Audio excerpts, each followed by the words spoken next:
ang mga kwento ng pag-ibig, kwento ng buhay at kwento ng pag-asa dito sa Barangay Love Stories. Love Stories.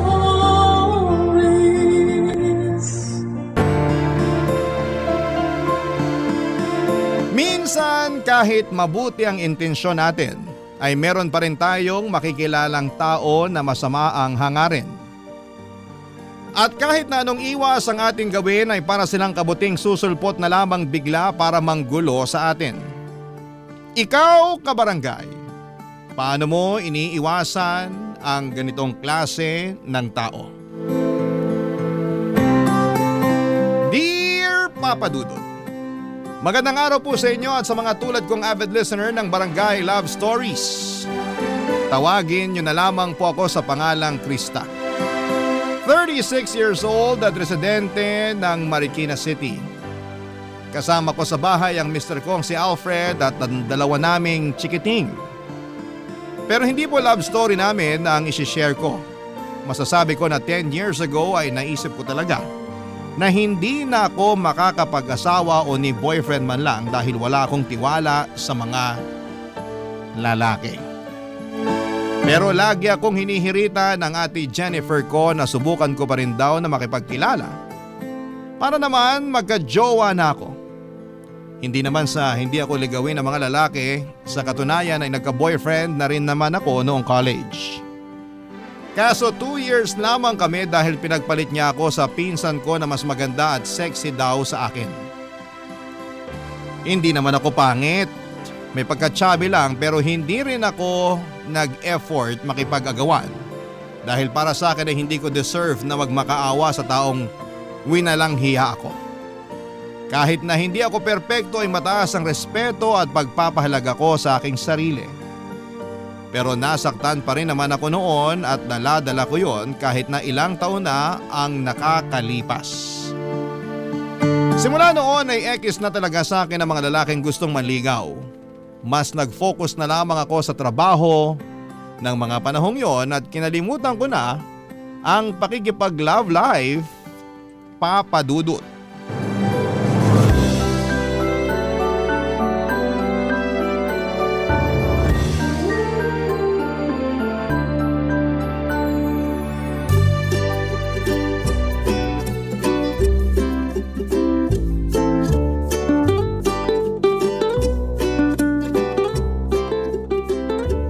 Malapit na ako mag-31. Ibig sabihin sa susunod na taon lagpas na ako sa kalendaryo. Bakit? Anong meron? Kasi hanggang ngayon wala pa rin akong asawa. May paligsahan ba? Siyempre wala. Wala naman pala eh. Kumalma ka lang ate. Paano ako kakalma magta-31 na nga ako. Tapos wala pa rin akong asawa hanggang ngayon. Hindi naman requirement na mag-asawa ka na kung 31 ka na. Ay, hindi mo kasi naiintindihan, sis. Sige nga, ipaintindi mo sa akin. Ganito kasi yon. Karamihan sa mga kaedad ko, nagsisipag-asawa na. Meron nga may 2 o 3 anak na eh. Eh ako, ni boyfriend wala. Kaka-break mo lang, 'di ba? Yun nga, pero meron na uli akong kinakausap. Talaga? Oo. Ibang klase. Ikaw yung babaeng hindi nababakante. Sa bagay, masyado ka ring ligawin pero sana naman yung magiging boyfriend mo hindi na loko-loko katulad nung ex mo, pati nung nakarang ex mo. Sana nga. Kalma ka lang kasi. Kung marami sa mga kaedad mo yung may asawa at mga anak, meron pa rin naman yung mga katulad naming single and happy. O, ikaw pala. Anong ako? Don't tell me plano mo nang di mag-asawa niyan ha. Hoy, ipapaalala ko lang sa'yo na 26 years old ka na. College ka pa nung huling may pinakilala sa akin. Ang tagal na nun. Wala ka pa rin bang bagong natitipuhan? Wala kasi, focus ako sa trabaho ko. Hindi ka naman napapasaya ng trabaho mo. Napapasaya ako ng sweldo ko. Pero ano na, wala ka bang balak mag-boyfriend man lang? Baka nakakalimutan mo, di ka na bumabata. Hindi naman ako nape-pressure, ikaw lang ate. Kahit na, pag umabot ka sa edad kong to, maiintindihan mo yung pakiramdam na para kang nakikipaghilahan ng panahon sa kalendaryo. Kaya nga habang maaga pa lang, subukan mo na uli magjowa. Malay mo, for keeps na pala this time. Tinatamad kasi ako. Tinatamad? O takot ka lang uli masaktan? Kasama na yun. Marami akong what ifs eh. What if lokohin ulit ako katulad nung ginawa sa akin ng ex ko? What if tama ka, paano kung masaktan ulit ako? Ayoko na ulit maranasan yun. Tapos na ako sa sawi era ko. Matanong nga kita, gusto mo bang tumandang dalaga?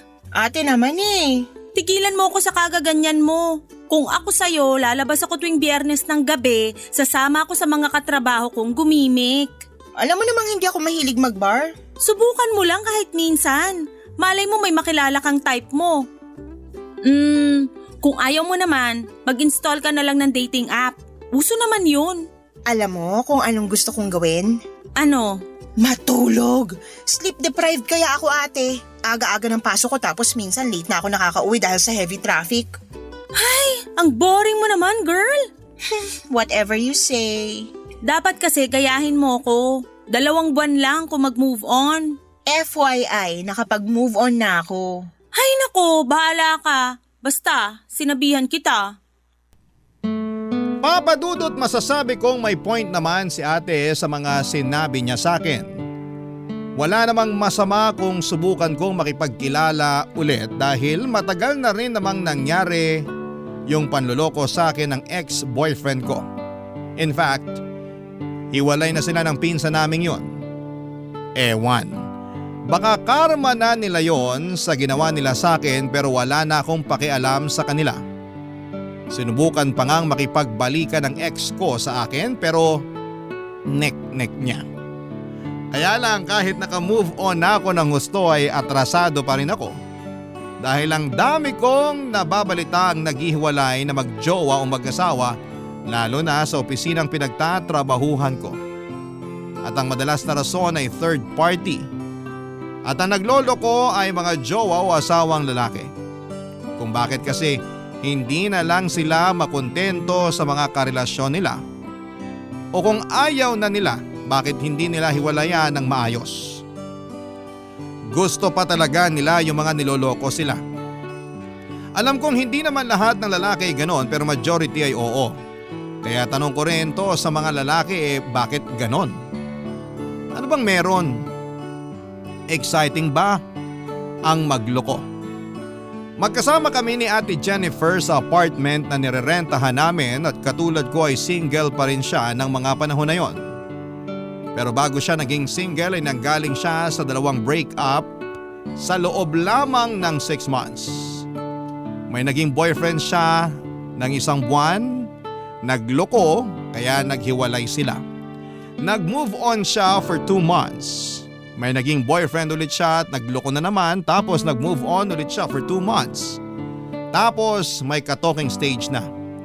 Kung meron sigurong medalya para sa paramihan ng mga nagiging jowa ay pwede ko nang sabitan si Ate Jennifer.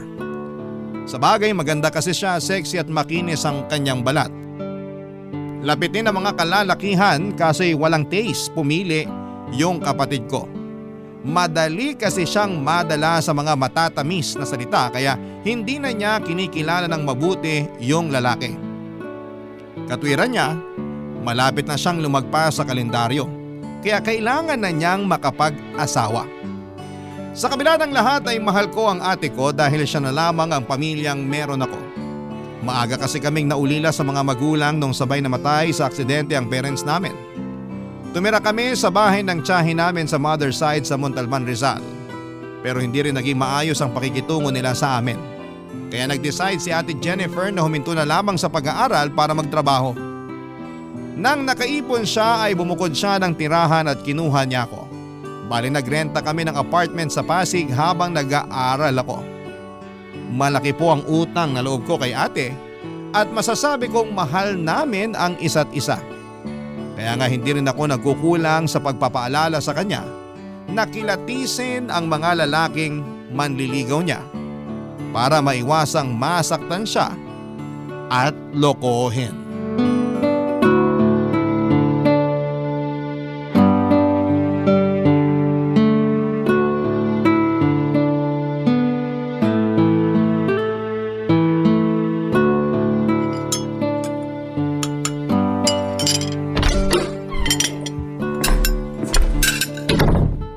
Nandito na Oh, ang bilis mo naman, mahal. Sino ka? Ikaw, sino ka? Kapal na mukha mo. Para sabihin ko sa'yo, nakatira ako rito. Ikaw, sino ka? Nasaan na Ako ba yun? si... Ito. Uy, teka, bitawan mo yung hawak mong baseball bat. Naghahain lang ako, wag mo ako saktan. Masasaktan ka talaga sa akin kasi bigla-bigla ka nalang pumapasok dito sa pamamahay namin ng ate ko. Ate mo si Jennifer? Oo. May ginawa ka bang masama sa kanya? Sabihin mo, anong ginawa mo sa kanya? Wala akong ginagawang masama sa kanya. Hey! Hala, Krista! Ibaba mo nga yung hawak mo! Santisimang babae to! Ate, oh my gosh, buhay ka ate. Ha? Ano ba kasing akala mo? Akala ko may ginawang masama sa'yo yung lalaki na yan eh. Hindi ako masamang tao. Sino ka ba kasi? Tsaka, bakit ka nasa apartment namin at nakikialam ng mga gamit namin?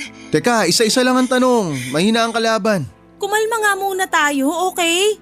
Upo muna tayo. Ayokong kumalma at ayokong umupo hanggat di ko nalalaman kung sino yung lalaki na yan, ate. Hindi mo kailangang sumigaw. Naririnig kita. Sino ba kasi yan? Ikaw ba nagpapasok dyan? Oo. Pasensya ka na kasi hindi ko agad nasabi sa'yo na may bisita ako. Siya si Resty. Boyfriend ko. Boyfriend mo? Oo. Pumunta siya rito kasi sabi ko ipapakilala ko na siya sa'yo. Ayan o. Nag-effort pa nga siyang magluto kaso naubusan tayo ng soft drink sa ref. Kaya lumabas muna ako para bumili.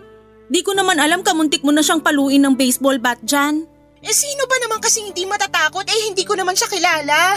Sana kasi inabisuhan mo muna ako ng mas maaga na may bisita ka pala. Kaloka ka rin ate. Sensya na, huwag ka na ma-high blood. Sige ka, baka sumakit batok mo. Ay nako. Pasensya ka na, Resty. Masyadong mainit tong kapatid ko. Sana di ka niya natakot ha. Mabait naman yan. Nagulat lang talaga. Naku, wala yun. Cute nga sa mga babae yung ganun eh. Yung magugulatin. Anong sabi mo? Ang sabi ko, kumain na lang tayo. Baka lumamig tong hinaing ko, sayang naman. Baka kumunat, lalo na tong crispy pata. Bawal ka niyan, Krista. Baka lalo kang ma-high blood. Ewan ko sa'yo ate. Kasalanan mo naman kung bakit eh. Aba, ako pa nasisi. Ay, pero sorry na kasi. Kumain na lang tayo, medyo nagugutom na rin ako. Ikaw ba, di ka pa gutom? Gutom na rin. Nalipasan na nga ako. Kayo na lang hinihintay ng mga pagkain dito sa mesa. Tara na. Papadudot, tandang-tanda ko pa kung gaano ako nainis kay ate ng mga panahong yon. Dahil hindi man lang niya ako inabisuhan na meron siyang bisita. Buti na lamang at hindi ko naihampas kay Resty yung baseball bat namin ni ate sa bahay na pang self-defense. Matapos nga ang komosyon at nang humupa na ang lahat ng emosyon ay nakikita ko naman na masaya si ate Jennifer sa newfound love life niya. Katulad na ulit siya noong dati na palaging nakangiti. Masaya ako kapag masaya ang kapatid ko dahil deserve naman niyang mahalin at alagaan ng isang lalaki. At kung nahanap na niya ang mga katangiang yon kay Resty ay ayos na rin yon sa akin. Kaya nga sinusuportahan ko na lamang siya sa relasyon nila hanggang sa may nalaman ako. Barangay Love Stories. Barangay Love Stories. Papadudod, sinabi sa akin ni ate Jennifer na hiwalay na raw si Resty sa misis niya. At nasa poder ng babae ang mga anak na sinusustentuhan na lamang niya. Pero dahil hindi pa annulled ang kasal nila ay lumalabas, nakabit ang kapatid ko. Kaya medyo tumaas ang kilay ko, papadudot. Pero tinikom ko na lamang ang bibig ko at hindi na nagsalita pa since tiwala ako sa sinabi ni ate na alam naman daw ng misis ni Resty na may karelasyon na siya. In fact, meron na ring jowa yung babae ng mga panahong yon. Lumipas pa ang ilang mga linggo at napansin kong dumalas ang pag-uwi ni Resty sa apartment namin.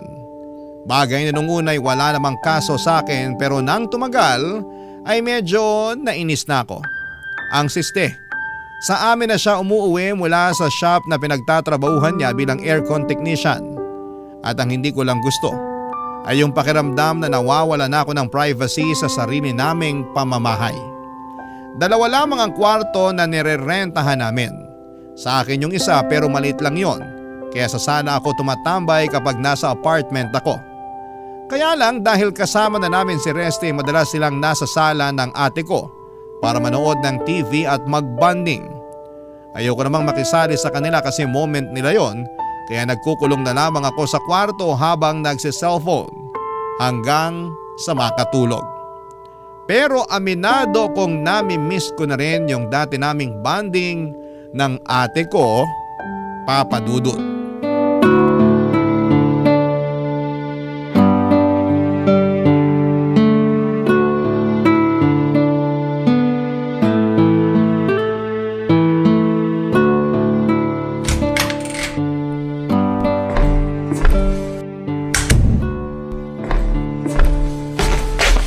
Himala, wala yata si Kuya Resty.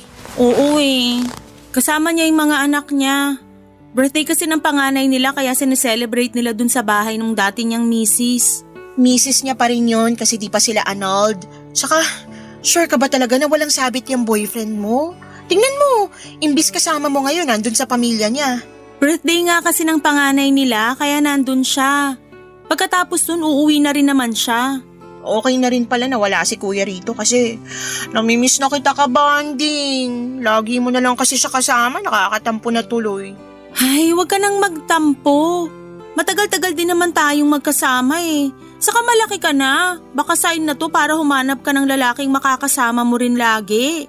Ayan ka na naman. Pipilitin mo na naman ako mag-boyfriend. Masarap kasi magkaroon ng boyfriend, kaya humanap ka na rin. Hindi naman ako naghahanap. Kaya nga maghanap ka na. Sipagan mo kasi may itsura ka naman. Maganda ka, mana ka sa akin. Kaya sigurado ko na meron kang mabibingwit. Hay nako ate, puro ka namang ganyan. Bigla na tuloy akong tinamad na makabanding ka. Ikaw naman, pinapaalalahanan lang naman kita.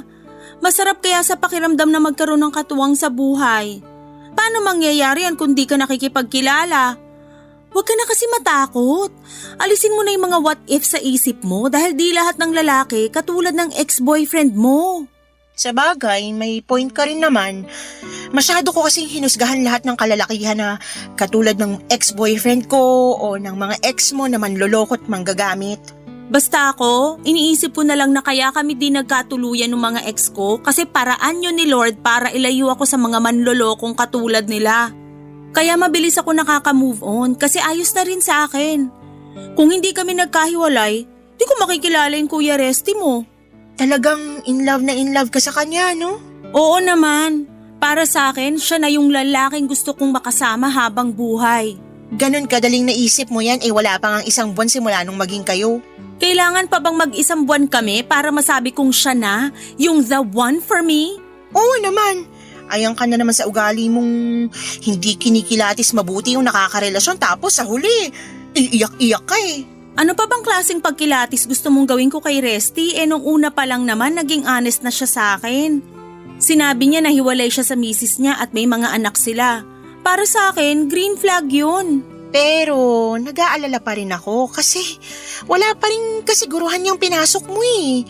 Alam mong hanggat hindi pa napapawalang bisa ang kasal nila, hindi kayo pwedeng magpakasal. Alam ko naman yun.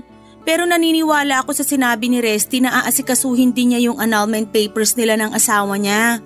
Medyo gipit lang siya ngayon kasi nagsusustento siya sa mga anak nila. Pero pinag-iipunan naman daw niya. Kaya wag ka nang mag-alala. Sana nga kasi matagal pa naman process ng annulment dito sa atin. Tapos magastos din. Baka lang mainip ka sa paghihintay kung kailan kayo pwedeng ikasal. Pangarap mo pa naman yun, diba?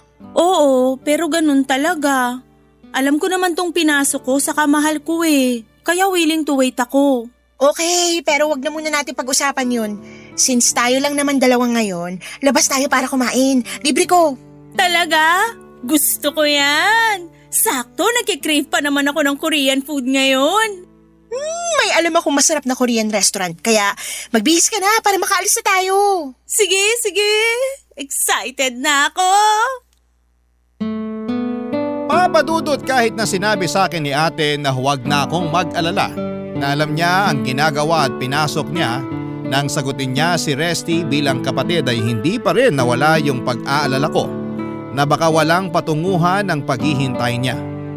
Hindi naman sa pinangungunahan ko ang mangyayari pero ang labo kasi talaga nakasal pa rin si Resty sa asawa niya. Sabihin niyo na akong praning, Pero naisip ko na paano kung bigla na lamang pagdiskitahan ng asawa ni Resty ang ate ko. Ayoko mag-isip ng advance pero nakakatakot yon pag nagkataon. Kaya nga hindi na ako nagdalawang isip pa na sabihin yon kay ate Jennifer. Bagay na na-appreciate naman niya at pinagpasalamat sa akin. Pero sa huli pinaalalahanan ulit niya ako na huwag nang masyadong mag-alala. Dumaan pa mga araw at nagsimula na akong mabad trip sa madalas na pananatili ni Resty sa apartment namin. Lalo na hindi naman siya malinis na tao. Ang kalat niya sa mga gamit niya. Ultimo pinagkainan ay hindi niya mahugasan. Kapag nagluluto siya para lang sa kanila ng ate ko since inaasahan na nila na kumain na ako sa labas. Si ate rin ang naglalaban ng mga damit ni Resty. Sa isip ko ang kapal naman ang mukha ng lalaking yon. Parang nakahanap siya ng instant labandera. Madalas okupado nila ang sala kaya pakiramdam ko ang liit na lamang ng space ko sa apartment namin.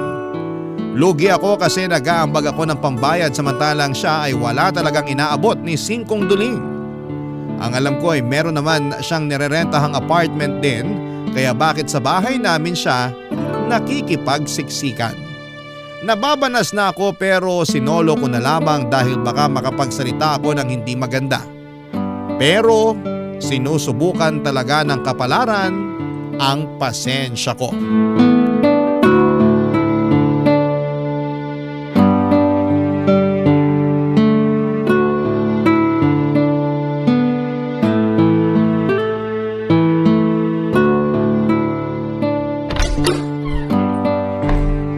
Nandito na ako! O Krista, kumusta? Kuya Resty? Bakit parang nakakita ka ng multo? Ano ka ba? Ako lang to. Hindi ko lang naman kasi expected na nandito ka. Akala ko kasi busy ka sa mga anak mo eh. Tapos na birthday celebration ng anak ko. Nagkataon lang na kinabukasan, may children and parents day sila sa school kaya pumunta kami ng mama niya. Nasan pala si ate? Lumabas lang, may binili. Ah, okay. Sige, pasok na ako sa kwarto. Teka Krista, sandali lang. Ha? Bakit? Napapansin ko kasi kapag tayong dalawa lang, lagi kang umiiwas. May problema ka ba sa akin? Wala naman akong problema sa'yo, kuya. Sana nga, ganun talaga. Sa amin ng ate mo, sa relasyon naming dalawa, may problema ka ba? Since natanong mo na rin naman, sige, sasagutin ko na. Yung totoo, wala naman sanang problema sa'yo. Sa relasyon nyo, okay kayo ni ate, kumbaga swa kayo sa isa't isa. Nakikita ko naman kung gaano kanya kamahal at ganun ka rin naman sa kanya. Pero naisip ko lang kasi na hindi ba dehado kapatid ko dahil kasal pa kayo ng asawa mo? At may ganyan pa kayong ganap, yung bang kapag kailangan kayo ng mga anak nyo, aakto ulit kayo na parang mag-asawa pa rin. Tsaka may plano ka bang pakasalan si ate? Kasi kung wala, aba… Sandali, kumalma ka lang. Sorry, nadala lang ako. Naiintindihan ko naman, kaya nga willing akong sagutin mga tanong mo. Pero pwede bang maupo ka muna? Huwag kang sumandal dyan sa pinto. Tabihan mo ako rito sa sofa. Ha? Hindi na, ayos lang ako dito. Kanina pa ako nakaupo sa opisina eh. Gusto ko naman tumayo muna. Sure ka? Kasi maluwag naman tong upuan oh. Kasyang-kasya yung makurba mong balakang. Anong sinabi mo? Pakiulit nga. Ang sabi ko, ang sexy mo. Pasensya na pero hindi ko gusto yung sinabi mo. Sa totoo lang ang bastos ng dating. Oh, relax ka lang. Hindi naman kita binabastos. Masyado mo lang binibigyan ng kulay yung sinabi ko. Tsaka, bakit ka ganyan? Yung ibang babae nga natutuwa pag sinasabihan silang sexy pero ikaw nagagalit. Kaya siguro wala ka pa ring boyfriend eh kasi… For your information, ibahin mo ako sa mga babaeng sinasabi mo. Ang tawag doon, pagiging conservative. One more thing, walang kinalaman yon kung bakit wala pa akong boyfriend. Personal choice ko yon, kaya wag kang magsalita dyan na parang kilalang kilala mo na ako. Bakit ka ba nagagalit? Pinapaupo lang naman kita. Ibig sabihin nun, concerned ako kasi ayoko mangalay ka dyang kakatayo. At sinabi ko ng ayos lang ako, 'di ba? Sana doon palang tumigil ka na. Uupo naman ako pag nangalay mga binti ko, hindi mo na ako kailangang sabihan, no? Tingin mo sa akin, bata? Grabe ka naman, sobrang init naman ng ulo mo. Hindi mainit ang ulo. Bakit nakaharang ka sa pinto, Krista? Ate, ikaw pala. Dahil nandyan ka naman, tulungan mo na lang ako magbuhat nitong bitbit kong soft drinks. Dami kasi. May promo dun sa pinuntahan kong convenience store kaya bumili na ako ng 2 buy 1 take 1. Grabe naman, parang pang 2 linggong supply natin to ah. 2 linggo ka dyan, pang-4 na araw lang yan. Favorite kaya ng Kuya Resty mo yung soft drinks kaya nga dinamihan ko na. Di ba baby ko? Oo, baby ko. Lika nga rito, payakap nga ako. Buti pa tong baby ko di masungit. Di tulad ng isa dyan. Papa Dudut, hindi na nasagot ni Resty yung mga tanong ko sa kanya. Pero wala na akong pakialam pa. Hindi ko na rin kasi nakontrol ang bibig ko kaya napagsalitaan ko na siya matapos niyang magkomento ng ganon. Kahit boyfriend siya ng ate ko ay wala pa rin siyang karapatan kasi hindi naman kami close. Oo, suportado ko ang relasyon nila pero naiilang pa rin ako sa presensya niya. Saka tama ba yung magkomento siya tungkol sa pisikal na katangian ko? Parang hindi niya girlfriend ang ate ko eh. Para sa akin ay napakawalang respeto niya sa ate ko at sa akin mismo. At panghuli ay pagod na akong manahimik pa. Ayokong isipin niya na ayos lang sa akin na pagsalitaan niya ako ng mga ganon dahil hindi lamang ako umiimik. Pero matapos ang pagkakataon na yon ay hindi pa tumigil si Resty sa pagkomento ng kung ano-anong magagandang katangian na nakikita raw niya sa akin. Lalo na sa katawan ko.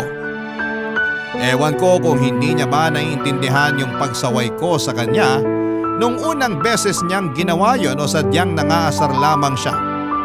Akala niya yata katulad ako ng ibang babae na madadala sa mga papuri. Tulad ng sinabi ko ay mataas ang respeto at pagpapahalaga ko sa sarili ko. Hindi ko kailangan ng validation mula sa ibang tao. Lalo na sa kanya. May pagkakataon na namamanyakan ako ng sobra sa tingin niya at nahuli ko pang dinidilaan niya ang labi niya matapos akong sabihang sexy at malaman daw ang puwetan. Kaya nga nag-decide akong sabihin yon sa ate ko. Pero hindi ko akalain, Papa Dudut, nasasabihan niya ako ng filingera at mang-aakit ng boyfriend ng my boyfriend. Barangay Love Stories. Barangay Love Stories. Papa Dudut, masakit po sa akin na sabihang filingera at mga akit ng ate ko lalo pat walang katotohanan ng mga sinasabi niya laban sa akin. Bukod sa hindi ako ganong klase ng babae ay mahal ko ang ate ko at hindi ko siya kayang saktan ng ganon at higit sa lahat ay hindi ko tipo yung mga lalaking malisyosong tulad ni Resty. Kung hindi lang ako nasaktan, nainis din ako kaya hindi lang ako nasaktan, nainis din po ako at nainsulto. Yun kasi ang unang beses na nagsalita ng ganon sa akin si Ate Jennifer at ni sa hinagap ay hindi ko naisip na posible kaming mag-away dahil lamang po sa isang lalaki. Kaya nga napansin ko na lamang na ang lapad ng ngisi sa akin ni Resty pagkatapos ng usapan naming yon ni ate. Siguro expected niyang hindi ako kakampihan ng ate ko kasi na brainwash na niya. Nanggagalaiti ako ng araw na yon pero pinakalma ko pa rin ang sarili ko. Baka kasi lalong lumala ang iringan namin ng kapatid ko nang dahil lamang sa boyfriend niya. Kaya lalo akong nag-set ng boundaries. Hindi na ako nakikipag-usap sa kanilang dalawa kapag nasa apartment ako. Hindi na rin ako lumalabas ng kwarto at madalas ay nagpapalipas ako sa place ng friends ko para lamang hindi sila makitang dalawa. Pero isang gabi habang natutulog ako sa kwarto ng apartment namin ay bigla na lamang akong nagising, Papa Dudut.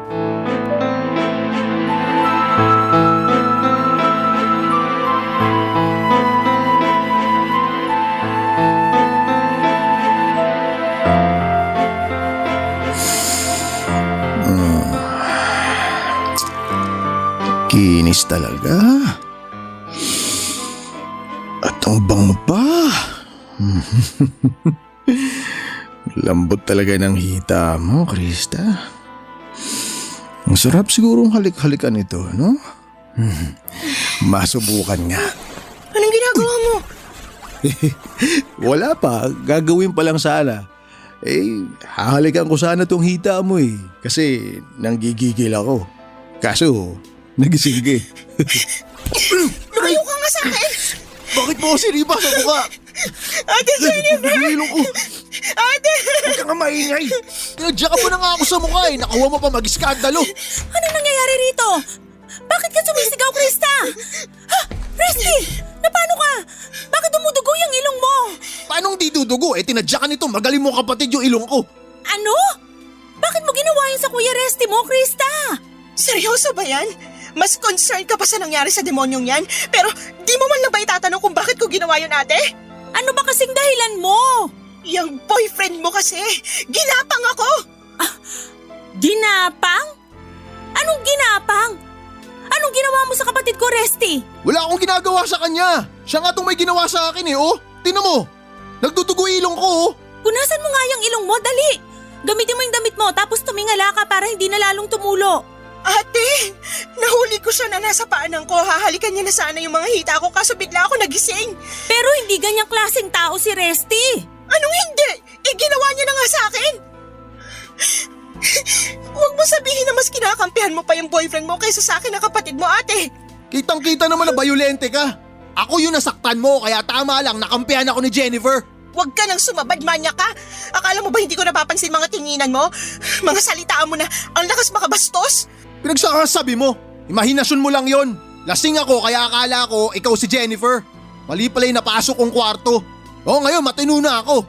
Nawala kalasingan ko dahil sa tadyak mo. Oh, yun naman pala eh. Lasing lang Kuya Resty mo, hindi niya sinasadya yung nangyari. At talagang naniniwala ka sa lalaking yan, ate? Kasasabi ko lang na ang manyak niya tumingin at nakakabastos din magsalita. Ikaw naman kasi may kasalanan. Sana kinandado mo kwarto mo para hindi nagkamali ng pinasok si Resty. Saka tungkol naman dyan sa mga sinasabi mong manyak tumingin at bastos magsalita, tama ang kuya mo, imahinasyon mo lang yun. Baka akala mo lang gusto ka ng boyfriend ko kaya nag-iimbento ka na lang dyan. Ate Jennifer naman! Ako yung agrabyado dito, ako yung kapatid mo kaya ako dapat yung kampihan mo. Hindi sa lahat ng pagkakataon kakampihan kita. Saka wag kang ang feeling agrabyado dyan. Simpleng issue pinapalaki mo. Simpleng iso ba yung muntik na akong gahasain ng boyfriend mo? Hoy! Malaking paratang yan ha. Hindi kita pinuwersa o kung anuman. Hindi ka rin nasaktan. Kaya saan ang galing yung sinasabi mo? Tsaka bakit naman kita pag-iinteresan? Eh hindi naman kita gusto. Baka akala mo may gusto ko sa'yo. Hoy, nagkakamali ka para sabihin ko sa'yo, loyal ako dito sa ate mo. Kapal talaga ng mukha mo! Ikaw ang makapal ang muka. Tama naman si Resty, akala mo may gusto siya sa'yo pero ang totoo, ikaw ang may gusto sa kanya. Ate naman! Akala mo di ko napapansin mga panakaw mong tingin sa boyfriend ko? Wala akong gusto sa boyfriend mo. Hindi ako naniniwala sa'yo. Nung una pa lang sinabihan na kita na humanap ka ng iyo at wag na wag mong agawin yung akin. Napakalandi mo! Papadudot, nagkapatong-patong na lamang ang lahat ng tampo at sama ng loob ko kay Ate Jennifer at sumabog na nga ng gabing yon. Sino ba naman kasing matinong kapatid ang kakampihan ng karelasyon niya na muntik ng pagsamantalahan ng kapatid niya? Kaya nga sobra ang galit at dismayado ko ng husto kay ate dahil sa ginawa niya sa akin. Pakiramdam ko ay nawala na ako ng kakampi at tagapagtanggol sa sarili naming pamamahay. Takot na takot ako ng gabing yon kaya hindi rin ako nakatulog ng mas maayos. Kinabukasan ay kinausap nila ako at tumingin ng tawad si Resty dahil hindi naman daw niya talaga sinasadya. Lasing siya kaya hindi niya napansin na kwarto ko yung napasok niya. Nasa impluwensya lamang siya ng alak at bahagyang nawala sa sarili. Pinagsabihan din ako ni ate na kung ikinandado ko raw ang kwarto ko ay hindi makakapasok doon ng boyfriend niya. Akala ko ay magsusorry si ate Jennifer sa mga sinabi niya sa akin nung nakaraang gabi pero nagkamali ako. Mukha silang napilitan lamang na kausapin ako kaya nasabi ko sa sarili ko na hindi na talaga ako dapat magtagal sa apartment namin. Ang masakit lang ay mukhang ako talaga ang dapat umalis dahil apartment yon ng ate ko. Hindi nga ako nagkamali dahil nung sumunod na araw, kinausap ako ni ate Jennifer para sabihin kailangan ko ng bumukod kasi may plano na silang magsama ni Resty ng permanente.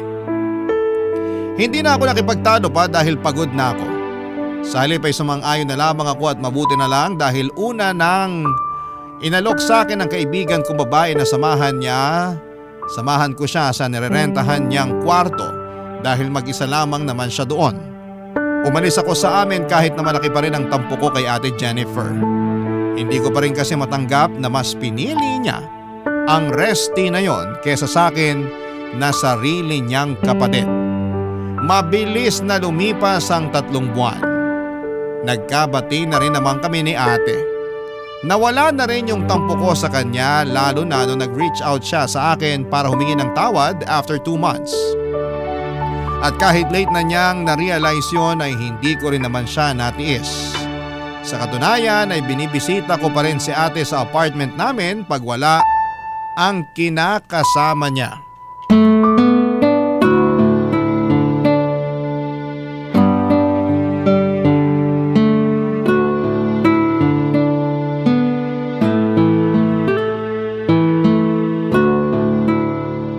Belated happy birthday, ate. Pasensya ka na kung hindi ako nakapunta sa actual birthday mo Busy kasi sa trabaho Okay lang naman. Ayoko ring makaabala sa'yo. Hindi ka naman abala. Tsaka expected ko na masaya ka naman nung araw na yun kasi kasama mo si Kuya Resty. Yung totoo? Iyak lang ako ng iyak nung birthday ko. Ha? Bakit? Ano nangyari? Yung kuya mo kasi, nahuli kong nambababae. Ano? Ang kapal naman ng mukha niya. Sino yung babaeng yon? Kilala mo ba? Oo, syempre. Yung misis niya. Oh my gosh! Nabasa ko kasi usapan nila sa text message. Ang sweet nila tapos nagpaplano pa sila ng bakasyon kasama mga anak nila. Mukhang nagkabalikan na sila. Kaya nanlalamig na siya sa akin. Yan na nga bang sinasabi ko? Loko talaga yung boyfriend mo. Hindi ko na siya boyfriend. Nakipaghiwalay na ako sa kanya last night lang. Pinalayas ko na rin siya rito sa apartment ko kaya ako na lang uli mag-isa rito. Ay, ganun ba? Pasensya ka na, ate. Nakakagulat pa rin kasi akala ko talaga wala na siyang feeling sa misis niya tapos biglang meron pa pala. Akala ko rin Pero nung kinumpronta ko siya, sabi niya sa akin na may mga na-realize daw siya. Di ko na inalam kung ano kasi baka sumakit lang ulo ko. For sure, sasabihin lang niya na mas mahal niya talaga asawa niya kaya gusto niya uli na magkabalikan sila. Akala ko ba may jowa rin yung asawa niya? Nalaman daw niya na ginagamit lang nito yung lalaki para pagselosin siya. Ay wow! Ang romantic naman. Kaya nga nakakabwisit, diba? Hindi lang nakakabwisit, nakakagigil din. Grabe sarap suntukin sa mukha. Buti na lang talaga wala na siya rito sa apartment mo. Oo nga Nalulungkot lang ako kasi mahal ko na siya. Tapos umasa ako na may future kami pero mukhang tama ka. Wala at hindi rin naman niya ako ganun kamahal. Ang mali ko lang, masyado akong nabulag sa nararamdaman ko sa kanya. Mas pinili ko pa nga siya sa'yo na sarili kong kapatid Sorry talaga, Krista. Sorry kasi di ako naniwala sa sinabi mo noon. Dapat ako yung nagtanggol sa'yo kasi ate mo ko, kaso hindi.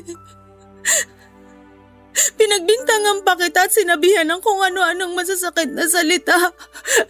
Tapos pinalis pa kita sa apartment natin para lang makasama ko yung mokong na yun. Nakaraan na yun, ate. Tsaka napatawad na rin kita. Hindi naman kita kayang tiisin kasi mahal kita Nahihiya pa rin ako sa'yo kasi hindi ako naging mabuting ate. Lahat naman nagkakamali. Oo, nagalit ako sa'yo noon pero mas magaan pa rin sa loob ko yung patawarin ka. Sana lang di na maulit yun sa mga susunod mo pang makakarelasyon kasi baka masabunutan talaga kita. Buti na lang talaga hindi ako ganun kamaldita nung gabing yun. Pero sana sinabunutan mo na lang ako para nagising ako sa kahibangan ko nung gabing yun. Pero naisip ko sana yung boyfriend mo na lang sinabunutan natin para nadagdagan sugat niya sa ilong. Hoy, bayolente Siyempre.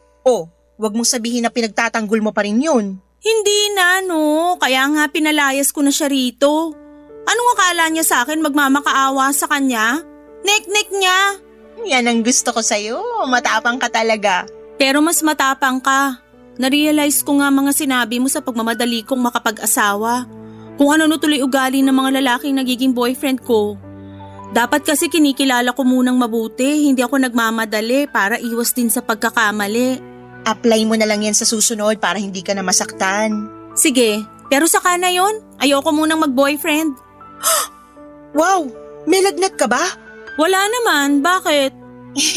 Bago kasi yan sa pandinig ko yung ayaw mo na munang mag-boyfriend. Not so you. Ewan ko sa'yo. Basta. Salamat kasi pinatawad mo ko. Salamat dahil nandyan ka. Walang anuman, basta tandaan mo nandito lang ako. Hindi lang tayo mag-ate, mag-best friend din tayo. Naiiyak tuloy ako. Hoy, huwag ka nga umiyak. Lumabas na lang tayo para kumain. I-celebrate na natin birthday mo dahil hindi mo deserve umiyak sa isang manloloko. Papadudot, lumabas kami ni Ate Jennifer para kumain sa paborito niyang restaurant kung saan kami nagkwentuhan, nagtawanan at nag-iyakan. Hinayaan ko lamang siyang ilabas ang lahat ng sama ng loob niya para naman wala na siyang daladala sa dibdib niya. Kahit naman kasi papaano'y minahal niya pa rin ang Resty na yon. Nung pauwi na kami, sinabi ni ate na malulungkot na naman siya. Sa pag-uwi niya kasi mag-isa lamang siya sa apartment. Kaya nga nag-decide akong sumama sa kanya. Bago matulog ay nanood kami ng pelikulang nakakaiyak hanggang sa antukin kaming magkapatid. Hindi nagtagal ay bumalik ako sa apartment namin ng ate ko. Masaya ako kasi kahit papaano ay nakakapag-move on na ang ate ko mula sa hiwalayan nila ni Resty. Nakatulong din ang pagkuha niya ng short-term course tungkol sa pag-housekeeping dahil pangarap daw niyang makapagtrabaho sa hotel. Nabakante kasi si ate isang buwan bago sila maghiwalay ni Resty matapos magsarado ang pinagtatrabahuhan niyang restaurant. Masaya naman ako dahil nakikita ko nag-i-enjoy siya sa ginagawa niya. Sa kasalukuyan, papadudot ay nasa Germany na ang ate Jennifer ko dahil nakakilala siya ng isang mabait na aliman na siyang napangasawa niya. Tapos doon sila nakatira ngayon pero lagi pa rin naman kaming nag-uusap ni ate sa video call. Masasabi ko na mas naging close kami ngayon kahit na milya-milya na ang layo namin sa isa't isa. Tapos ako naman ay nakapag-asawa na rin sa katauhan ni Alfred at nandito na kami ngayon sa Marikina. Last year ay nag-resign na ako sa pinagtatrabahuan kong opisina dahil inaasikaso ko ang plano naming negosyo ng mister ko habang hands-on sa mga anak namin. Kahit simple lang ang buhay namin, masasabi ko papadudot na masaya ang buhay namin. At yun ang lagi kong pinagpapasalamat sa Diyos. Hanggang dito na lamang po papadudot ang sulat ko at maraming salamat po. Sakaling mapili po ninyong i-area ang storya ng buhay namin ng ate ko. Sana'y kinapulutan po ito ng aral at inspirasyon ng mga kabarangay natin. God bless sa programa ninyong Barangay Love Stories, ang inyong kapuso at kabarangay forever, Krista. Nagustuhan ng iyong napakinggan? Ituloy yan via live stream sa www.gmanetwork.com/radio. Barangay LS 97.1 Forever.